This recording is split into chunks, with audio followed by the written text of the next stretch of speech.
Hello दोस्तों and welcome back to my channel. So आज मैं आपके लिए एक अलग वीडियो लेकर आई हूँ। So as I have already told in my previous videos, मेरी cousin sister Shweta di is in Canada from past few years now.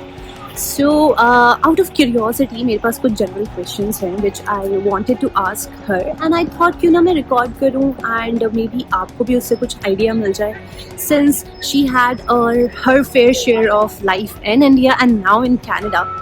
So yeah, I have curated some questions for her. So चलिए and let's ask her questions and let's see उनके thoughts and reviews क्या हैं on her life in India as well as in Canada. Okay the, so let's start. और इससे पहले कि मैं इनको क्वेश्चन से बॉम्बार्ड करूँ, आप अपना एक इंट्रोडक्शन दे दो. Sure. Hey guys, मेरा नाम है श्वेता और मैं इंडिया से यहाँ कनाडा मूव मैंने किया था कुछ साल पहले. मैं एक CA थी इंडिया में और यहाँ आके मैंने CPA की है. So that's my professional line. Okay di, so एक और क्वेश्चन, आप कब मूव हुए कनाडा में and what was your reason behind this decision? So I moved to Canada, like मैं एक्चुअली में यहाँ लैंड हुई थी 2016 में and the reason I came to Canada was because I found my life partner out here and that was the prime motive because initially मैं एक CA हूँ, so मैंने जॉब भी इंडिया में की है and I've been involved with pretty big companies and firms, so there was never a motive of moving professionally here, but since I found my life partner here, I moved here. अगला question मेरा ये है कि since you already had such a flourished and well settled life in India, आपके लिए how was the entire transition, you know, from coming from India to Canada and then settling an entire life here in Canada? So कैसा था आपके लिए पूरा transition? So एक चीज़ I'd like to really outline and put forth there कि अगर आप कोई भी country move कर रहे हो for any reason, like based on any permits, getting any PRs, or you found a spouse to a different country, it's like uprooting your entire life and moving to a new country. इसका मतलब होता है कि तुम सब कुछ एकदम scratch से स्टार्ट कर रहे हो. तुम्हारी लाइफ एकदम न्यू स्टार्ट हो रही है. So your professional, your personal, सभी कुछ चीज़ के लिए. एंड मेरे लिए जो था, मेरी फैमिली वॉज पूरी की पूरी इंडिया में तब थी, तो वो एक चेंज था. प्रोफेशनली मुझे वापस से स्क्रैच से शुरू करना पड़ा. मुझे पढ़ना पड़ा था यहाँ आके, नॉट एग्जैक्टली स्क्रैच से, बट कुछ एग्ज़ाम्स देने पड़े थे क्योंकि मुझे यहाँ आके चैलेंज करना था कि I am a compatible professional to work in that field. तो वो एक चेंज था. और जो रेगुलर लाइफ में जो चेंजेस है वो तो बहुत सारी हैं.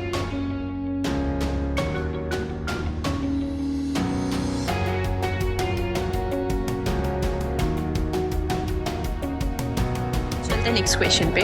सो आपको कितने साल हो गए हैं in Canada and since I know कि आपको कपल ऑफ ईयर्स हो गए हैं. So what are the major differences that you see, like you know, life in India versus life in Canada? What is easy, not easy, what to expect, not to expect? मुझे यहाँ आके हो गए हैं 6 साल. I counted it right now, so it's been almost 6 years. So major differences जो होता है in terms of lifestyle जो मुझे लगा is इंडिया में हर जगह तुम अपनी स्कूटर या कार लेके या ओबर लेके या रिक्शे वाले से लेके तुम यहाँ से वहाँ जा सकते हो. यहाँ यूजुअली तुम्हें वॉक ज़्यादा करना पड़ता है until unless you don't have a car for yourself, that's for sure. पर एक बार तुम सेटल इन होते हो तभी तुम्हारे पास कार आती है. So expect a lot of walking. Second, India में तुम्हें बहुत ही ज़्यादा जो बड़ा डिफरेंस मुझे लगा है हेल्प मिल जाती है. जैसे मेड होती है, वो चीज़ तुम्हें यहाँ वहाँ ईजिली मिलती है. यहाँ तुम्हें वो कुछ नहीं मिलेगा. ऑफ कोर्स तुम्हें मिल सकता है बट दैट्स वेरी एक्सपेंसिव. तो ये बात है कि तुम्हें अप्लायंसेस सारे मिल जाएंगे for a good deal, but काम तुम्हें खुद ही करना है, संभालना तुम्हें खुद ही है. वो एक चीज़ है. उससे तुम्हारी प्लानिंग बेटर हो जाती है जो इंडिया में तुम्हारी इतनी ज़्यादा नहीं होती है कंपैरेटिवली, मुझे लगता है. एंड यहाँ जब तुम शॉपिंग भी जाते हो, छोटी छोटी ग्रोसरी के चीज़ में मुझे ये लगा है कि यहाँ कोई MRP नहीं होता है सामान के ऊपर. सो इंडिया में जैसे आप साइड वाली जो दुकान है या बिग बाज़ार या बड़ा रिलायंस के स्टोर्स पे चले जाओ तो तुम्हें वो सेम ही प्राइस में मिलेगी चीज़, बट यहाँ वैसा नहीं है, हर स्टोर के अपने प्राइसेस हैं। So you have to be vigilant and it takes time आपको समझने में कि किस चीज़ का क्या प्राइस होना चाहिए, ये एक्सपेंसिव है, ये सही डील है, व्हाट नॉट। सो वो एक चीज़ होती है। In terms of shopping for your clothes, यहाँ जो कलर्स एंड वैरायटी है बहुत लिमिटेड होती है as compare to India. US में थोड़ी सी ज़्यादा होती है, बट जो इंडिया की शॉपिंग है वो मैं कहीं भी नहीं कंपेयर कर सकती। So that's another thing in terms of clothes shopping. So yeah, and in terms of finally brands जैसे cosmetics या phones या clothes, even branded stuff, वो तुम्हें यहाँ during big sales अच्छे डील पे मिल जाएंगे, अच्छे डिस्काउंट मिलेंगे। जबकि इंडिया में मैंने देखा है यूजुअली डिस्काउंट लिमिटेड होता है, कम होता है as compare to what you get here. So या वो कुछ मेजर डिफरेंसेस हैं। कूल दी, मतलब हमें जल्दी इंडिया जाके शॉपिंग करनी पड़ेगी आपके लिए। Yes. अब हम अंदर आ गए कैपिलानो सस्पेंशन ब्रिज पे। सो मेरा एक और क्वेश्चन था। ओके गाइस, अभी जैसे मैंने सुना, आई थिंक मैं उस टाइम पे काफ़ी अच्छे से एक क्वेश्चन एक्सप्लेन नहीं कर पाई थी, so I have come over voice over to let you know कि मेरा एग्जैक्ट क्वेश्चन क्या था। So before I move to Canada I was checking the purchase power parity. So I was comparing like India and Canada में कि like अगर हम x India में कमा रहे हैं इनसे हम 2x कैनेडा में कमा रहे हैं, तो हम इक्विवेलेंट लाइक x/2 इंडिया में स्पेंड करते हैं एंड उसी हिसाब से हम ऑलमोस्ट x कैनेडा में स्पेंड करते हैं। सो क्योंकि श्वेता दीदी ने इंडिया में भी जॉब करी है ना, वो कनाडा में भी जॉब कर रही हैं, so I wanted to understand from her point of view and her experience कि how much true is this statement, और या फिर इसके अलावा कुछ वेरिएबल्स है जो हम कंसिडर नहीं करें, क्योंकि this is actually one of the major motivation for people to move to Canada, that is to earn more. So सब लोगों को समझने का एक सिंपल फंडा ये है कि जैसे हम गांव से शहर में मूव करते हैं, जैसे गांव के लोग बोलते हैं कि आप शहर में जाके ज़्यादा कमाते हो, या उन लोगों को जो वो चीज़ जो मिथ लगती है वो वैसे ही सेम है moving to a different country. आपके इनकम उतना एक्स टाइम्स होगा ही, बट आपके एक्सपेंसेस भी उतना ही टाइम्स हो जाते हैं। Like it's not always proportion, but it compensates at overall level. तुम्हें सेविंग उतनी ही होने वाली है जितना तुम इंडिया में होते हो, but people move here right now for most of my crowd is because of the lifestyle and not just for savings and getting dollars and you know all those things. So that's mostly a myth which is created by previous generations and all. दी, मैंने ना बहुत ज़्यादा सुना है and पढ़ा भी है कि कनाडा का medical system is very poor. Like at the time of emergency आपको नहीं सपोर्ट मिलता है, and you know at some times medicines are not available as per the prescription. So what are your thoughts on that? I would like to say कि कनाडा में system, medical system खराब नहीं है, it's basically centrally organised with the province and all that thing, but जो ratio है patients to doctor that's very high, and उस reason से तुम्हें डॉक्टर्स का ज़्यादा जल्दी तुम्हें अपॉइंटमेंट्स नहीं मिलती हैं। But after Covid they have that nice thing about you know online doctors से appointment, and you can just most of the stuff is taken care online, and then your basic if they require physical examination they call you in. But in terms of emergency and treating emergencies, yes, it's a lot of strain on the current medical system, especially after COVID.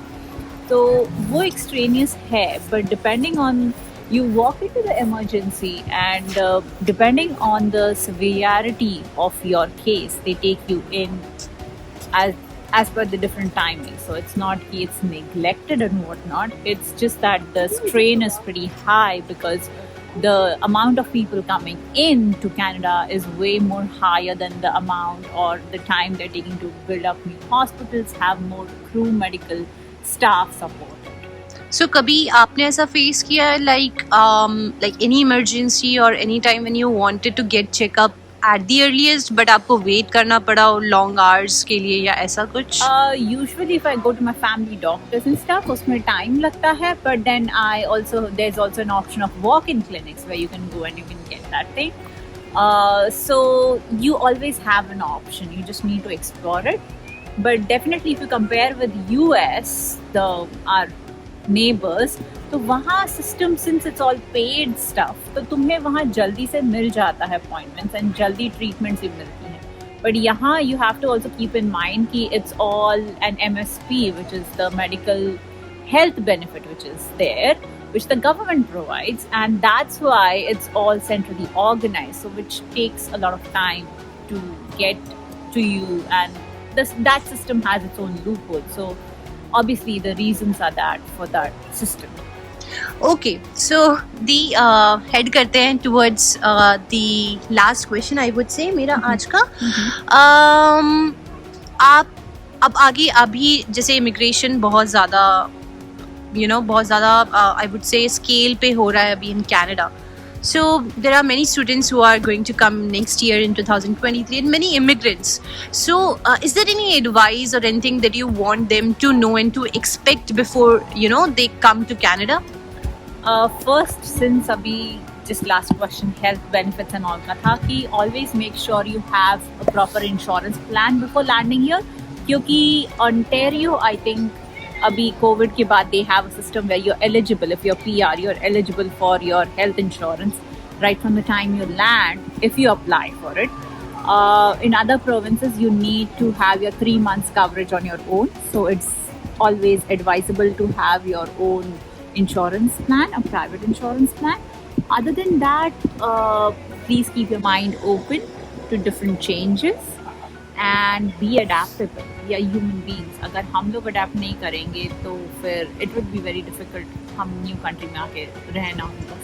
So thank you so much Dee for all answering all my questions, and बाकी अगर किसी को कुछ और पूछना है, since they are already here for so many years, I mean 6 years, and I mean Dee के जो husband है, he has been in Canada for a very long time, so if you have any questions please drop them in the comment section below, and that's it. Thank you so much. Thank you. Bye bye. Take care.